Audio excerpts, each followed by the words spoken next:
तो दोस्तों आज हम बात करेंगे किस तरीके से कल मंडे मॉर्निंग को निफ्टी मार्केट ओपन होगी और किस तरीके से हमको यहाँ पर ट्रेड प्लान करना चाहिए, किस तरीके से कल मार्केट मूव कर सकती है। तो यहाँ पे डिटेल बात करेंगे, वीडियो थोड़ा-सा बड़ा बनेगा। तो यहाँ पर दोस्तों आप देख सकते हैं कि ये डेली चार्ट लगा हुआ है। मार्केट ने एक पहला हाई बनाया था दिसंबर के स्टार्टिंग में और उसके बाद फिर ये एक हाई बनाया, लेकिन मार्केट कंटिन्यू इस जगह से रिजेक्शन ले रही है। अगर हम यहाँ पर देखें तो एक तरीके से डेली चार्ट पर निफ्टी 50 ने डबल टॉप बनाया है और उसके बाद यहाँ पर रिजेक्शन लिया। अगर आप यहाँ पर क्लियर देखेंगे तो ये नवंबर के महीने से एक ट्रेंड लाइन आ रही थी और इसी ट्रेंड लाइन पे मार्केट ने पहली बार ये लो बनाया था नवंबर के मंथ में और उसके बाद सेकंड सपोर्ट लिया, फिर ये थर्ड सपोर्ट लिया और इसी के पास चौथी बार भी माइनर सा मार्केट ने एक सपोर्ट लिया और फिर सीधे ऊपर की तरफ चली गई। इसीलिए मार्केट अच्छी पिक्चर में भी दिख रही थी। कंटिन्यू मार्केट इस ट्रेंड लाइन का सपोर्ट लेते हुए ऊपर जा रही थी, लेकिन यहाँ पर अगर आप देखेंगे तो ये है थर्सडे की कैंडल, जो इतनी बड़ी सेलिंग आपको यहाँ पर देखने को मिली है। ग्लोबल कंडीशंस अपनी जगह पे हैं, प्लस उसके अलावा जो टेक्निकल एनालिसिस, चार्ट एनालिसिस बोल रहे हैं, हम उसको भी माइंड में रखेंगे। यहाँ पर आप देख सकते हैं कि बृहस्पतिवार को क्लियर कट इस कैंडल ने ब्रेकआउट किया। विक बहुत छोटी थी, बहुत छोटी विक थी और बड़ी सी रेंज बनी थी और उसके बाद फ्राइडे को भी यहाँ पर ब्लड बाथ देखने को मिला। रीज़न ये है कि बार-बार कुछ ना कुछ ऐसी न्यूज़ आ रही है कि हमारी मार्केट बाउंस बैक चाहकर भी नहीं कर पा रही है। अभी जैसे कि आप लोगों को पता होगा कि 500% टैरिफ की भी बात चल रही है। साथ में यूएस और रशिया का जो एक कॉन्फ्लिक्ट चल रहा है, वो एक अलग सीन है। तो काफ़ी ढेर सारी पिक्चर्स यहाँ पर फ्रेम के अंदर हैं, जिसकी वजह से हमारी मार्केट काफ़ी हद तक स्ट्रगल करते हुए हमको दिख रही है। यहाँ पर बहुत बढ़िया मूव था मार्केट को, अगर यहाँ से या ये तीसरे दिन के बाद यहाँ से मार्केट को अपसाइड निकलना चाहिए था और वहाँ से फिर हमको एक बढ़िया मूवमेंट देखने को मिलता है, लेकिन पता नहीं क्यों हो रहा है। बार-बार जब मार्केट अपने हाई के आस-पास पहुँचती है, तो कुछ ना कुछ ग्लोबली ऐसे कॉन्फ्लिक्ट हो जाते हैं या फिर ऐसी न्यूज़ आने लगती है, जिसकी वजह से फिर जो भी बुल्स होते हैं, उनका कॉन्फिडेंस डाउन होता है और मार्केट फिर वहाँ से सेलिंग में चली जाती है। तो ख़ैर, अगर आप इंट्राडे करते हैं, तो ये सारी चीज़ें आपके लिए नहीं है, क्योंकि इंट्राडे में अच्छी बात ये होती है कि आप दोनों ही कंडीशन में, चाहे मार्केट ऊपर साइड जा रही हो, चाहे मार्केट नीचे साइड जा रही हो, आप अच्छा पैसा वहाँ पर बनाते हैं। इवन डाउन ट्रेंड में आप ज़्यादा बढ़िया पैसा बनाते हैं, क्योंकि मूवमेंट बहुत बढ़िया आपको देखने को मिलते हैं, रेंज बड़ी हो जाती है और उस वजह से आपको बढ़िया पॉइंट यहाँ पर बनते हुए दिखते हैं। तो यहाँ पर जो ये डेली कैंडल है, यहाँ पर आप देख सकते हैं कि मार्केट गैप डाउन खुली, एक बार इन्होंने पुश किया, लेकिन इसी ट्रेंड लाइन से रिजेक्शन लिया और उसके बाद फिर सीधे मार्केट यहाँ पर सेलिंग में जाकर और इस जगह पे जाके क्लोज़ कर दी। अब यहाँ पर कल क्या होगा, मैं हमेशा बोलता हूँ कि पिछले दिन का हाई, लो और क्लोज़ मैटर करता है, लेकिन अगर मार्केट एक बड़ी रेंज बनाती है, हमेशा याद रखिएगा कि अगर एक मार्केट बड़ी रेंज बनाती है, तो उसका जो 50% का लेवल होता है, वो भी बहुत इंपॉर्टेंट रोल प्ले करता है। तो अब देखना ये है कि कल मार्केट गैप अप या गैप डाउन कहाँ खुलती है। जो ये मार्केट की रेंज है, इसका जो भी ये 50% का एरिया होगा, मार्केट अगर इसके ऊपर अपने आप को होल्ड करके अपसाइड के लिए निकलती है, तो कोई बात नहीं, तो फिर हम यहाँ पर एक बार बुलिश ट्रेड ढूँढेंगे। चार्ट पर इस तरीके से अगर मार्केट वीक दिख रही हो, प्लस ग्लोबल न्यूज़ भी आपके फेवर में ना हो, आपके इंडेक्स के फेवर में ना हो, तो उस कंडीशन में शांत होकर बैठना चाहिए और जहाँ पर भी आपको वीकनेस दिख रही हो, उस जगह से ट्रेड उसी डायरेक्शन का बनाना चाहिए। अगर मार्केट इस 50% के ऊपर कंटिन्यू होल्ड करते हुए ऊपर की साइड जाती है, तब आप यहाँ पर एक बुलिश ट्रेड प्लान कर सकते हैं। अदरवाइज़ अगर कल की रेंज जो है, ये बनी हुई फ्राइडे की, इसके 50% यहाँ कहीं पे गैप अप ओपन होती है और फिर ये 50% की रेंज के नीचे आकर ट्रेड करने लगती है, तो फिर मार्केट यहाँ पर आपको पिछले दिन के लो तक आते हुए दिखेगी और फिर इसके बाद अगर मार्केट ने इस 25,600 के लेवल को तोड़ दिया, क्योंकि यहाँ पर आप देख सकते हैं कि ये एक स्ट्रॉन्ग सपोर्ट ज़ोन था, जिसके नीचे मार्केट ने फ्राइडे को आकर क्लोजिंग कर दी, क्योंकि इस जगह पे 1, 2, 3, 4 बार मार्केट ने होल्ड किया, प्लस ये पीछे से ट्रेंड लाइन भी आ रही थी और उसके बाद मार्केट ऊपर चली जा रही थी। यहाँ पर मार्केट ने एक तरीके से अगर आप देखोगे, तो यहाँ पर मार्केट ने 2 ट्रेंड लाइन का ब्रेकआउट किया है। एक तो ये जो ट्रेंड लाइन आ रही थी,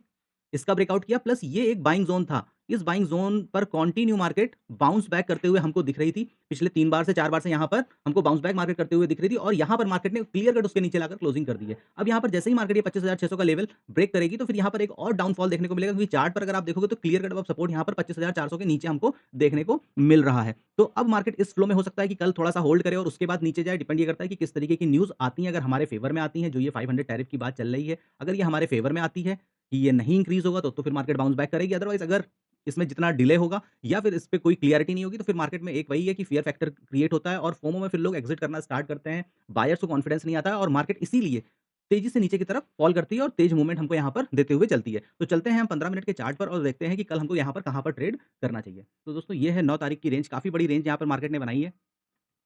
और हम सबसे पहले तो इसका 50% का लेवल मार्क कर लेंगे। बुलिश होने का यहाँ पर कोई रीज़न है नहीं। 25,781 का ये जो लेवल आ रहा है, यहाँ पर एक बार मार्केट देखना होगा कि किस तरीके से रिएक्ट करती है। 780 से 790 का लेवल हम ये एक मार्क कर लेते हैं चार्ट पर।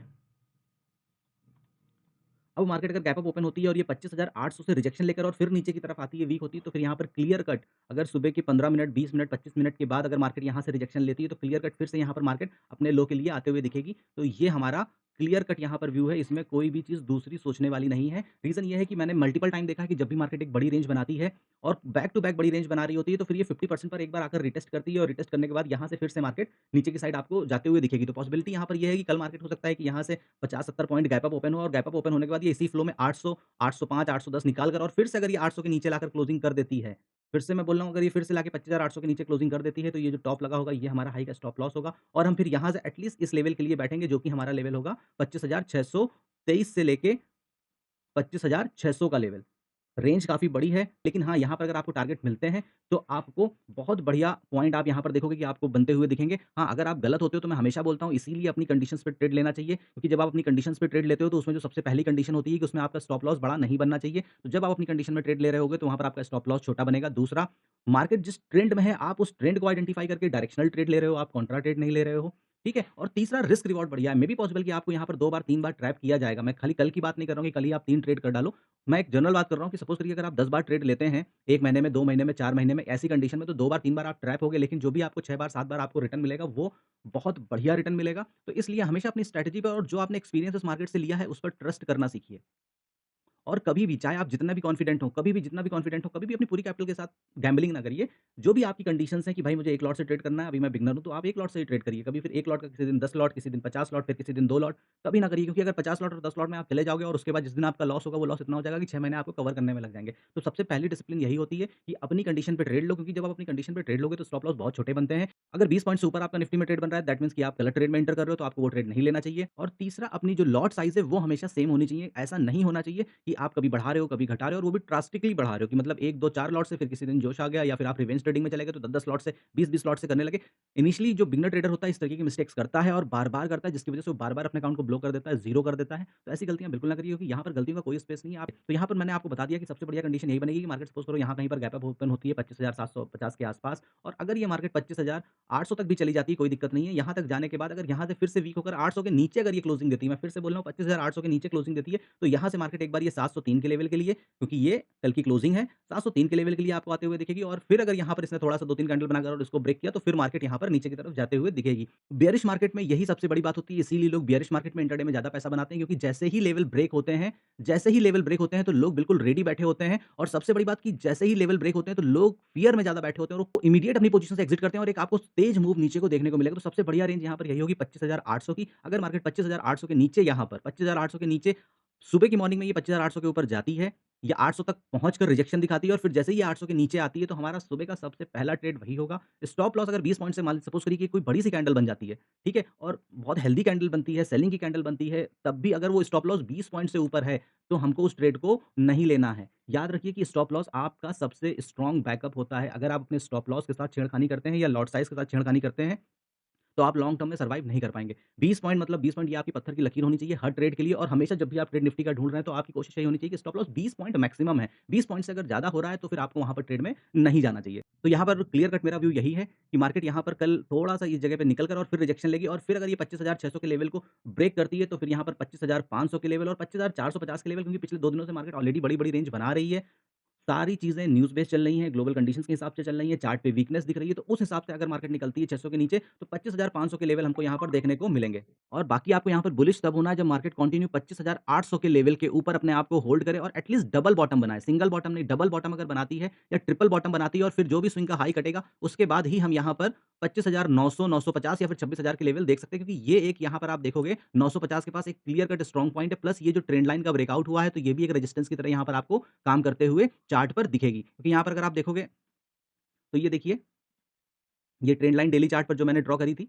स्काई ब्लू कलर से, यहाँ पर कंटिन्यू मार्केट इसके नीचे ही रिजेक्शन ले रही थी, और उसके बाद अगले दिन मार्केट इसके नीचे खुलती है और कंटिन्यू सेलिंग में जाती है। तो ये वन गो में इसको ब्रेक करते हुए नहीं दिखेगा। यानी कि मार्केट यहाँ कहीं पर अगर पहुँचेगी, तो एक स्ट्रॉन्ग रेजिस्टेंस इसको फिर से फेस करना पड़ेगा। रीज़न ये है कि 8 तारीख का भी ये स्ट्रॉन्ग सेलिंग पॉइंट है, प्लस उसके अलावा 9 तारीख का ये हाई है, तो पिछले दिन का हाई लो क्लोज इंपॉर्टेंट होता है, और मार्केट अगर बड़ी रेंज बनाती है, तो उसका 50% बहुत इंपॉर्टेंट रोल प्ले करता है, और कल की मार्केट में आप ये ऐसा होता हुआ भी देख सकते हैं।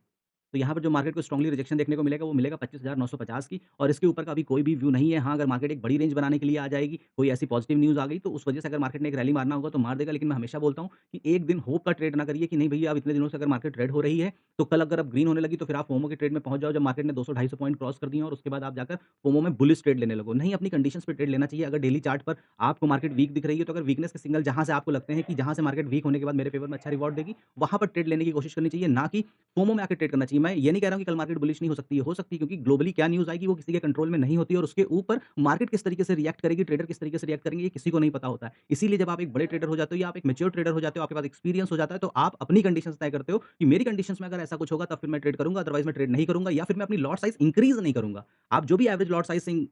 यूज़ करते हो, आप उसकी जगह पे अपनी लॉट साइज़ को डिक्रीज़ कर लेते हो। तो ये सारी प्लस पॉइंट होते हैं एक मैच्योर ट्रेडर के, जबकि एक जो बिगिनर होता है वो क्या करता है, वो उसका कोई भी रूल नहीं होता है जिसकी वज़ह से उसको सबसे ज़्यादा सेटबैक मिलते हैं। उसका कोई रूल नहीं होता है कि मार्केट अगर भागने लगी तो फिर वो अपनी लॉट साइज़ बढ़ा देगा कि नहीं, और फिर उसके बाद वो अनएक्सपेक्टेड टारगेट, क्योंकि उसको रेंज का पता नहीं है, एवरेज का पता नहीं है, सपोर्ट का पता नहीं है, रेजिस्टेंस का पता नहीं है, कोई चीज़ पता नहीं होती, वो खाली ब्लाइंडली खेल रहा होता है। इसीलिए वहाँ पर उसको बड़े-बड़े सेटबैक लगते हैं, लॉसेस होते हैं हमेशा। इसीलिए मैं बोलता हूँ कि अपनी कंडीशंस पे ट्रेड लो। यहाँ पर मुझे कोई दिक्कत नहीं है, अगर मैं यहाँ पर कल बुलिश होना होगा, मार्केट गैप अप खुलेगी, बहुत अच्छी बात है। मार्केट जब तक ये 25,800 के लेवल के ऊपर ये कुछ एक प्राइस एक्शन नहीं बनाएगी, कुछ पैटर्न नहीं बनाएगी और इस लेवल को ब्रेक नहीं करेगी, इसके ऊपर ही होल्ड करते हुए और फिर जो भी स्विंग का या double top, triple top, double bottom, triple bottom जो भी कुछ बना होगा, उसके ब्रेकआउट के बाद ही मैं यहाँ पर, जब तक मुझे मल्टीपल कंफर्मेशन नहीं मिलेंगे, मैं यहाँ पर बुलिश ट्रेड में नहीं घुसूँगा कि भाई मॉर्निंग में एक 5 मिनट की कैंडल बहुत बढ़िया रेड बन गई तो अब मैं यहाँ पर बुलिश ट्रेड के लिए चला जाऊँगा। ऐसा मैं बिल्कुल भी करने वाला नहीं हूँ। जब तक मेरी कंडीशंस में मार्केट नहीं आएगी, मैं कोई भी ट्रेड यहाँ का बुलिश का नहीं ढूँढ रहा हूँ। मेरे लिए जो सबसे बढ़िया कंडीशन ये होगी कि मार्केट यहाँ पर थोड़ी-सी गैप अप खुलती है। फिर लोग कल यहाँ पर बेयरिश होकर गए होंगे, अपनी पोजीशंस लेके गए होंगे, उन्होंने भी अपने दिमाग में जो स्टॉप लॉस रखे होंगे वो 750,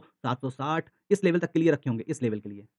उन्होंने अपने स्टॉप लॉस रखे होंगे और जब मार्केट इसके ऊपर होल्ड करेगी और 2-4 5 कैंडल में वो 800 के ऊपर अगर निकलती है, तो फिर वो अपने पोज़ीशंस को काटेंगे और उसके बाद मार्केट यहाँ पर आके 25,800 के नीचे अगर क्लोज़ कर देती है, that is the important thing, और वहाँ पर वो जो हाई होगा वो स्टॉप लॉस के साथ फिर मैं यहाँ पर एक ट्रेड प्लान करूँगा। पहला टारगेट होगा 25,700 का और फिर उसी फ्लो में अगर मार्केट जाती है, तो फिर वहाँ पर आप कल के लो और फिर उसका अगर ब्रेक होता है, तो फिर फर्दर आपको जो भी अपडेट होगा, मैं उससे रिलेटेड वीडियोज़ आपके साथ शेयर करूँगा। अपनी कम्युनिटी पे भी स्क्रीनशॉट मैं शेयर करता हूँ। तो अगर अभी तक आपने मेरी कम्युनिटी को जॉइन नहीं किया है, तो डिस्क्रिप्शन बॉक्स में सारे लिंक दिए हुए हैं, वहाँ पर जाकर आप मेरी व्हाट्सएप कम्युनिटी भी, टेलीग्राम कम्युनिटी भी जॉइन कर सकते हैं, बिल्कुल फ्री ऑफ कॉस्ट।